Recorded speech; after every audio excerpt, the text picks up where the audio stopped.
of New Orleans, including all of downtown and the French Quarter, also a portion of Baton Rouge. There will be a runoff on April 24th. The first candidate confirmed, Troy Carter. You can see here 36% of the vote. Let's head over to his camp at Mardi Gras World. That's where we find WDSU's Shay O'Connor. Shay. That's our election here at Mardi Gras World, where Troy Carter is expected to speak at the podium here at any moment. I'm just going to take a step out of the way so that you can see the crowd. I mean, it is a party going on. Now, Carter expected to advance to the April 24th runoff election for the New Orleans-based U.S. House seat. And we're currently still waiting on about 80 more precincts. It hasn't been confirmed at this time who joins Carter in the runoffs. Now, as we know, Carter is a Democrat. He is vying for the seat recently held by Democrat Cedric Richmond. And we're told Carter has raised the most money for the race and has received Richmond's backing. Now, of course, we will continue to keep you updated on what happens here at Mardi Gras World. Still waiting on Carter to come out to make his acceptance speech. But for now, just reporting live from Mardi Gras World, Shay O'Connor, WDSU News. Shay, thank you. Carter, a state senator from Algiers, now to current state senator Karen Carter Peterson, also vying for the seat. She currently is in second place by a narrow margin with 23% of the vote. And her camp is also standing by for results in Central City. That's where we find WDSU's Travers Mackel with more there. Travers?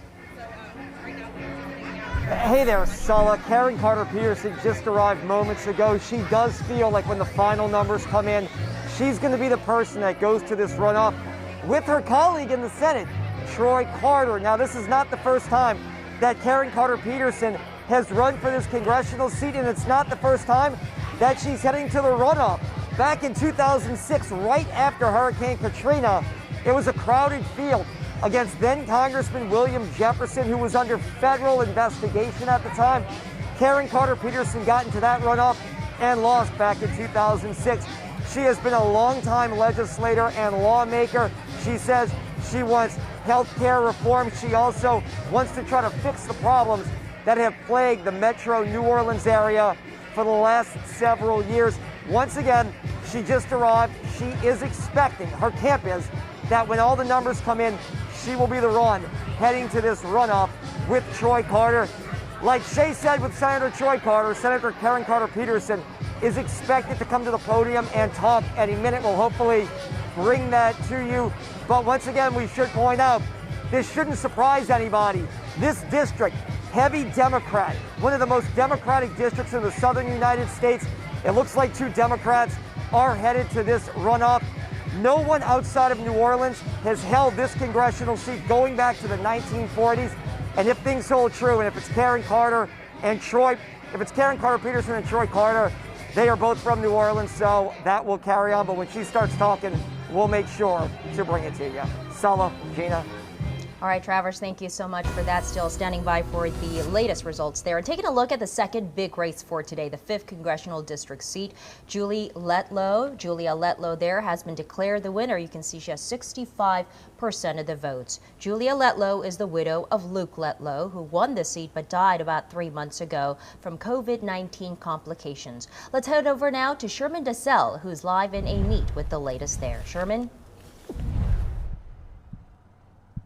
Yes, Sulla, the seat that was once taken by the late Congressman Luke Letlow is now being secured by his wife, Julia, and it was a dream of hers to do this and to start the work that she knew her husband was going to start once he was elected. Take a look at the numbers that we've been paying attention to tonight. Since the polls closed earlier tonight, it was very clear that Julia Letlow was dominating. This Republican from Rayville was taking over 60% of the votes the minute the polls started to close. Alexandria candidate Candy Kristof lagged behind at 30%. Now, since Letlow announced her intentions to run for her late husband's seat, she was heavily endorsed by the GOP establishment on a state and federal level. That includes the former congressman for that district, Ralph Abraham, as well as former President Trump and Donald Trump Jr. Been seeing a lot of those endorsements on social media tonight. A lot of things that she plans on doing, according to her website, is fixing the infrastructure, also supporting teachers and public workers, public public employees, supporting veterans, active military, police, and first responders, tackling rural development. As you may know, the 5th District is one of the poorest districts, the congressional districts, not just in Louisiana, but in the country. She says that she is going to be taking a hard look at all the things that could be done in that seat. Again, she's from Rayville, another part of the area that's seen a lot of depletion throughout the years because, again, it's a pretty poor district when you look at all the congressional maps, and it's a very vast congressional map. We're talking about from North Louisiana all the way to where we are in Amite. Clearly, the voters wanted Julia Letlow, the wife of the late Congressman Luke Letlow, to take this seat, and that's exactly what she got. Reporting from Amite, Sherman DeSalle, WDSU News. Right now, we're going to go back to Mardi Gras World. Shay O'Connor is standing by live there as we stand by and wait for Troy Carter to take the podium as his victory speech is about to take place there. You can see his camp is out there at Mardi Gras World. Shay, what's going on and what's the latest now?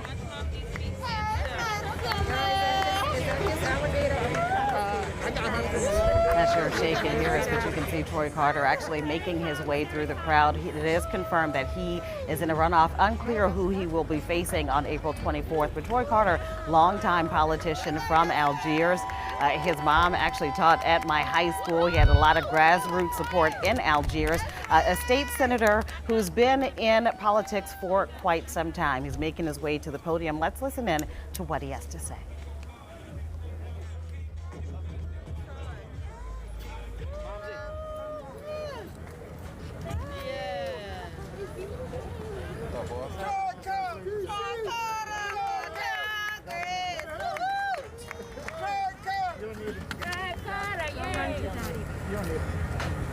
Whoa! What a night. I am truly humbled and honored for the show of love throughout this 10 parish district. I'm so honored. This is a very exciting time for the state of Louisiana. A very exciting time for all of us because the people have spoken and they're ready to move forward. They're ready to get things done. They're ready to build. I'd like to take this time to thank my family, my beautiful family who's here, and I want to start with the person I started this race telling you I got my lessons from, who made the man that I am, my mother.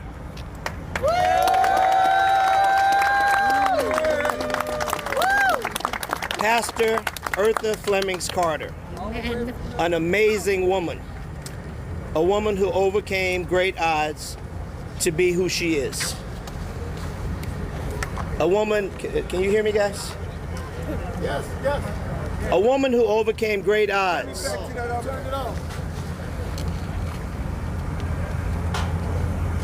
Testing. Hello. A woman who overcame great odds to become who she is and made me become the man that I am. I love you, Mom. Love you too, darling. To my beautiful wife, who has stood by my side and has been an incredible leader in her own right. To my awesome sons, Troy and Joshua. You heard me talk about these guys on the trail.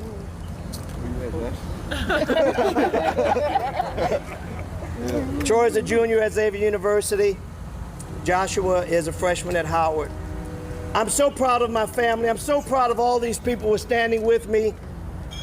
I'm so, so grateful for the show of support, for us to now take this next step and go to Washington. Yes. But not just yet. We're in the runoff, and we still have a race to run. That's right. So we will pause and celebrate for a minute, but there's still lots of work to be done.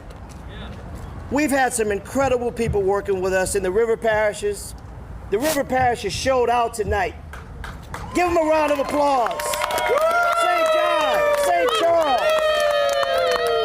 Iberville, Ascension, New Orleans East, Algiers, West Jeff, West Baton Rouge, and everything in between.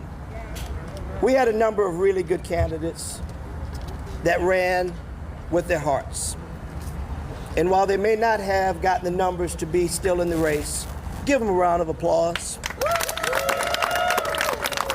Because they ran because they love this state, and they gave what they could. They gave what they had. They gave their souls. And we should always appreciate a person that steps up and tries to make our state a better place. Now, we still have work to do.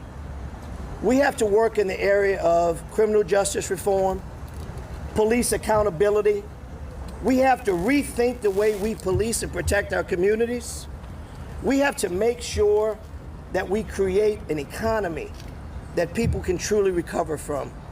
An economy that will allow people to make much more than a minimum wage, but to own their own businesses, to save their businesses after the horrors of COVID-19.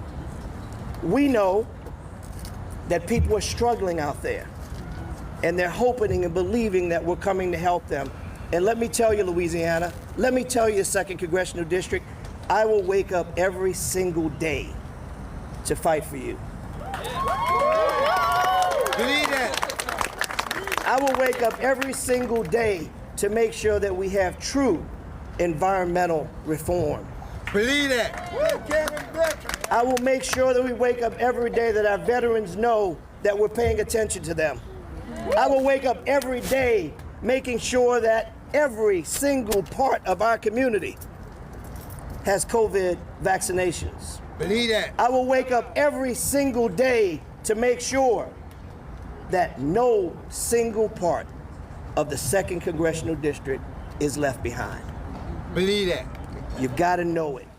You've got to. You're listening to Troy Carter making the runoff for the 2nd Congressional District, greeting his supporters. He says this is not done yet. There's still one other race coming up in April. Right now, Troy Carter has 36%, Karen Carter Peterson at 23%. There she is at the podium at her victory camp. Let's go ahead and take a listen. Well, Representative Marcel, Councilman Banks, who else is behind me? My bestie, Bianca, and there's so many others. But I want to thank all of the supporters and Team KCP across this district for showing up. Representative Mandy Landry as well. Thank you for showing up. And I know that with your help, we can get across this finish line. Now, let me tell you what people say when I talk to them. I've been talking to them for the last 4 months. They say that they want a leader that's going to support Medicare for all and the Affordable Care and make sure that that is available to everyone, because health care is a human right. And it should not be dictated by whether or not you're employed or not. You should be able to have it. This pandemic has shown that when people lose their job, they shouldn't have to go searching for health care. That's fundamental. And so we got to make sure that that's at the top of the agenda. They also want to be able to earn a living wage. Everybody in America, certainly in those in the 2nd Congressional District, want to have some place that they live that is safe, that is healthy. They want their children to get a good education, but they want to earn not just a wage, but a living wage. And so the increase in the minimum wage to $15 an hour, we've been trying to do that at the state legislature for years. And the Republicans have stood in the way of that. And it's no more time for that. We got to be bold. All right, you're listening to Karen Carter Peterson at her watch party, talking about some of the issues that are important to her. So far, we're still waiting for complete results to come in, but she's got 23% of the vote. You heard Troy Carter speaking there earlier with 36% of the votes. More election returns coming up after the break.